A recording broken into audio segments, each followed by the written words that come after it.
Donald Trump pumps the entire market. I can't believe I'm saying this, kasi just a few days ago, Trump dumped the market. So the Trump dump and pump machine is back. At sa totoo lang, ang sakit na talaga ng ulo ko dahil hindi ko na talaga alam kung ano nangyayari. Kasi pag tinignan mo lang yung technical analysis mo, makikita mo na parang pabagsak na yung buong market, and then suddenly, looking at what's happening at the macroeconomic levels, nag-pump yung market bigla. All because of one man, Donald Trump. Ngayon, titignan nga natin kung ano ba yung ginagawa niya, alam ba niya ginagawa niya, and how is it affecting everything in the entire world. We're doing this video kasi kahit na trader ka or investor ka at kahit na regular person ka lang na nagsisave ng pera, apektado ka din sa ginagawa ni Donald Trump. Bakit? Kasi hindi lang yung financial markets na affected dito, kahit yung currency affected yan at yung presyo ng mga bilihin affected yan. So, in this video, pag-uusapan natin what is Trump doing and what is really going on in his head. Meron bang method to the madness? Does he know what's going on?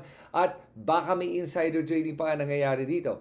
So, unang-una, babanggitin ko lang dito that I call Trump the Black Swan event. Ito yung tinitingnan natin na ano yung pwedeng mangyari na unpredictable, unforeseen. It's Donald Trump. At dahil sobra siyang wishy-washy and flaky as a person. 1 minute he makes a decision this way, and then the next minute he'll make a decision the other way without thinking of the consequences. Alam mo ba, Trump as President of the United States is like being in a toxic relationship with a bipolar bully. You never know where you stand with this guy. Tapos, you feel like you're walking on eggshells. Ang hirap talaga nun eh. 1 minute, he's raising tariffs. The next minute, he's putting a pause on tariffs. Okay? Even, this is the interesting part, is he said, no more pause, no more negotiations. We're going through with all these tariffs. And to begin with, nakita ba niyo yung formula na ginamit niya to be able to do these tariffs? It is mind-boggling because yung formula na yun doesn't make sense, and he doesn't even follow the formula when he imposed the tariffs on the entire world. Apparently nga may in-impose siya na tariff. Oh, if I remember correctly, it was Australia. Australia has a surplus with the US. Based on that formula, dapat may deficit ang US with the other countries for them to impose a tariff. But with Australia, Australia has a surplus with the US. That means that dapat negative tariffs sila or zero tariffs. So bakit sila nadamay dito? Kaya ang gulo talaga na itong formula na ginawa niya. And to begin with, what Trump is doing right now, it is causing so much uncertainty, so much doubt, so much fear. It is basically the ultimate FUD, as they call it. At yung problem na yun is a chronic stress on the entire financial market. Nakakapagod na itong ginagawa niya at nakakahilo. At nakaka-bad trip talaga dito is that his own cabinet is gaslighting us, making it seem like parang tayo pa yung hindi makaintindi, that we're stupid, that we don't understand what the genius that Donald Trump is doing. Alright, that it's a beautiful thing, these tariffs. Sorry for my really bad Trump impression. But yun yung nakikita kong problema. Ay, yung cabinet niya are trying to defend his wishy-washy, flaky decision-making skills. And it's destroying markets all over the world. Not just America, but the entire world. So, ngayon, I want you to rethink. And this might be a good chance for you to do that. Rethink your support for Trump.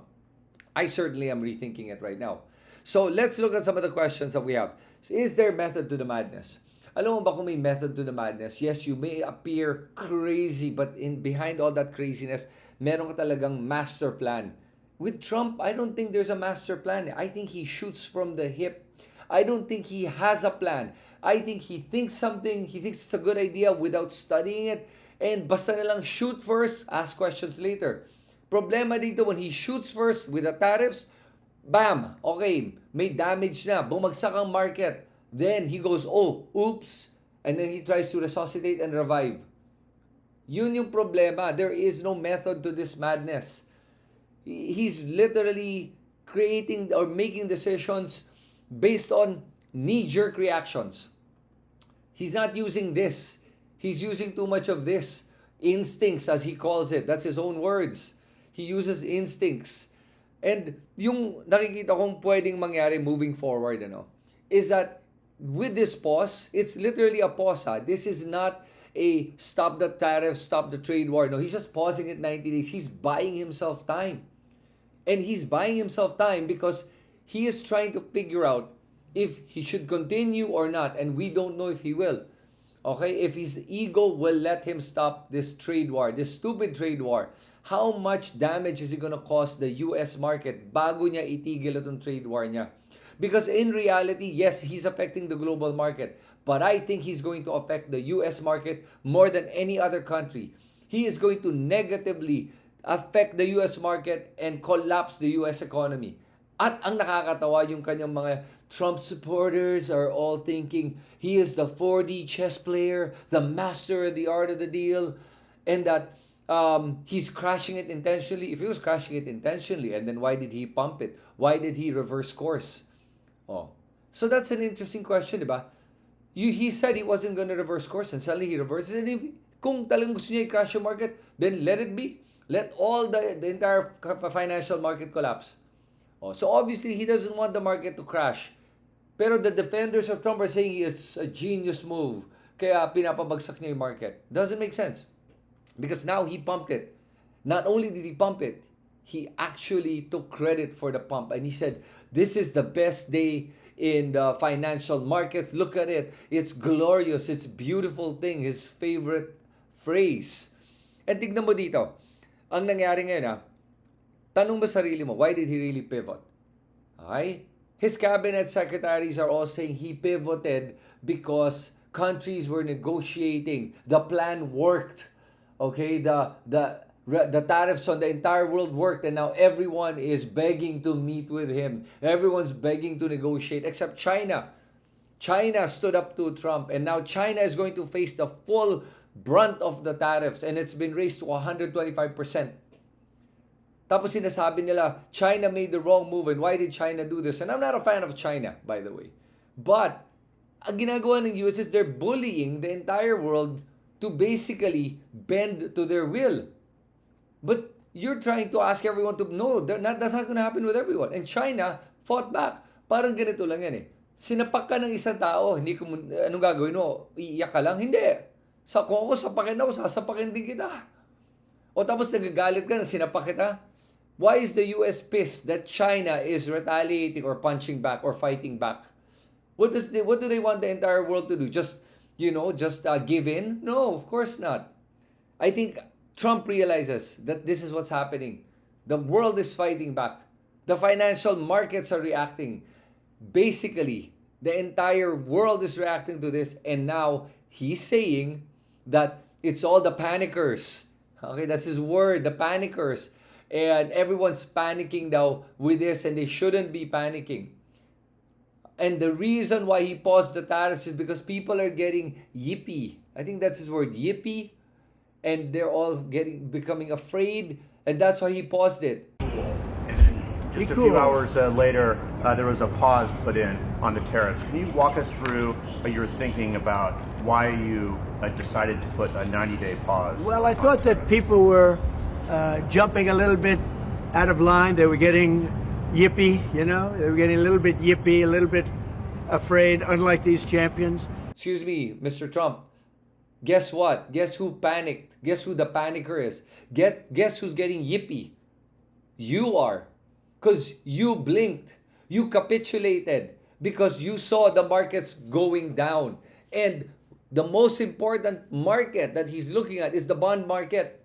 Japan and China hold hundreds of billions, almost $1 trillion in US bonds. And they're starting to sell those US bonds. And what happens if they decide to sell all of it at the same time? Oh, the US economy will tank. They're reliant on those bonds. That's how the US funds a lot of their projects and funds the economy. So when Donald Trump saw this, he panicked. He became yippee. Okay?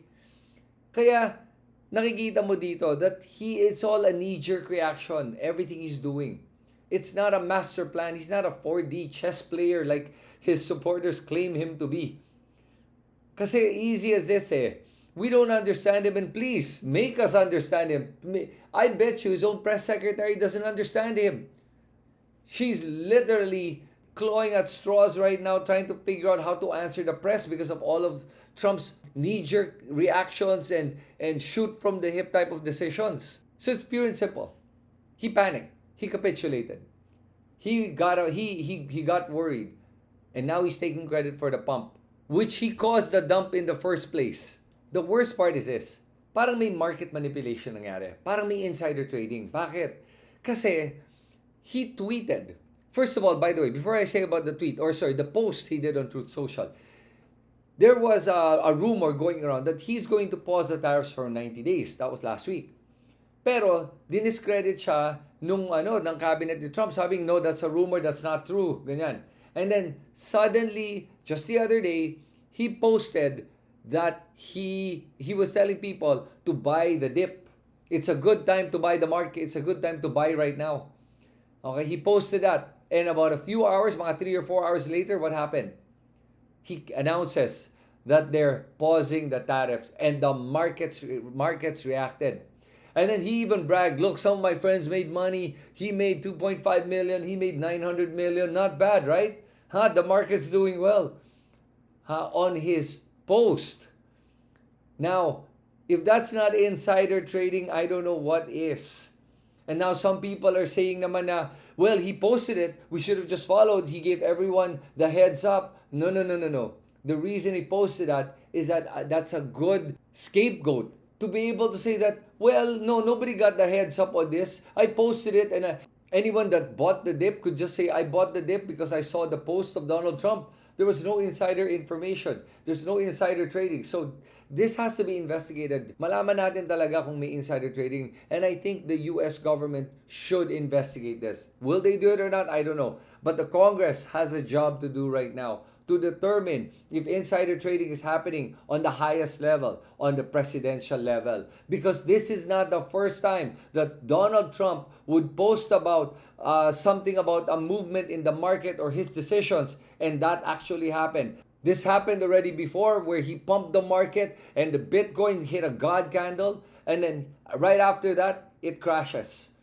So, maraming nangyayaring market manipulation here, and he's even bragging about it to a certain extent na hindi ko na alam ba, parang ginagawa na ba nilang legal to? Okay na ba to? Insider trading? People are losing money. Some people made money, some people lost money because of this insane market manipulation happening from the highest level ever. Let's answer the real question here. Tariffs, do they really work or not? Alam mo, this is a complex issue that you need to really look at all the nuances. Hindi to pwedeng tignan ng isang video lang, to be honest with you, or isang statement, or read one book and you'll know it. But I'll give you guys a little bit of an explanation on why tariffs, especially the ones Donald Trump is trying to do, is not going to work. His plan is to tariff the entire world because he's saying that the world is taking advantage of the United States. Number one, let's just change that narrative. It's a spin on the reality. Nobody took advantage of the United States. The United States, being the big brother, the global leader, financial leader, was the one who made these deals. It's a fair deal for both parties. Now he's saying people took advantage of the US. Stop blaming the market for the problems that you guys had if you don't like the deal. He even made some of these deals when he was president. Now he doesn't like the deal he made. And he's saying somebody took advantage of him? Come on. That's the problem when you don't take responsibility for your own actions and you blame everyone else. It's their fault why we're in this situation. You're playing victim You're not the victim here. You're the aggressor. So now let's look at tariffs. So let's talk about it. Ang gusto daw niya mangyari, according to some of his supporters, is that he wants tariffs to eventually replace income tax. And I've been hearing about this report that what they want to do is anyone making below $150,000, if I'm not mistaken, will have no income tax. Okay, so let's just look at that and see if tariffs can actually replace income tax in the US. First of all, the income tax accounts for over $2.5 trillion in tax revenues. Okay, 2.5 trillion. While the tariffs right now only account for about $80 billion a year. You see how big 2.5 trillion is annually to 80 billion only for tariffs. So he would have to add about $2.4 trillion in revenue from tariffs to be able to replace the income tax. Now, even if you say half of that, because let's say half the people are making 150,000 or less. Okay, that's still 1.2 trillion. You would have to add to be able to compensate for that loss in revenue.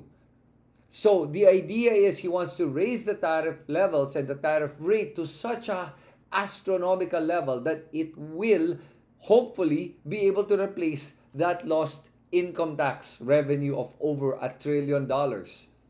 The problem is this: the more you raise your tariffs, the less consumption of those imported goods will be. People are going to start spending locally. So you see that now the rates that you're asking for are going to be from a smaller base, from a smaller revenue base, because there are going to be less imports that are going to be coming into the US, or people are going to be buying. So now the tariffs are going to balance out and they're not going to amount to over $1 trillion. It's going to be very difficult to do it. That's as simple as I can make it. I hope that made you guys understand why tariffs are not going to work. Now, add to that the problem with tariffs is that it's really going to raise prices. And it's really unfair because it acts like a consumption tax. So people on the lower end of the income bracket are the ones that are going to feel the tariffs more than the elite, the rich, the ones that make a lot of money. So you're going to be affecting the lower half of your population. And tariffs that are implemented like this is going to disrupt the entire global trade, the entire supply chain.